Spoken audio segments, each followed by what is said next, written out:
காயாகும் முன்மரம் மீது பூ பிஞ்சு அறுத்தனோ, கன்னியர்கள் பழி கொண்டனோ, கடனென்று பொருள் பறித்தே வயிறெரித்தனோ, கிளை வழியில் முள்ளிட்டனோ,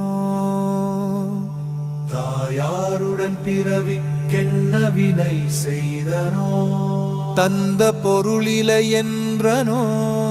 நான் என்று கெர்வித்து கொலைகளவு செய்தனோ, தவசிகளை ஏசினனோ,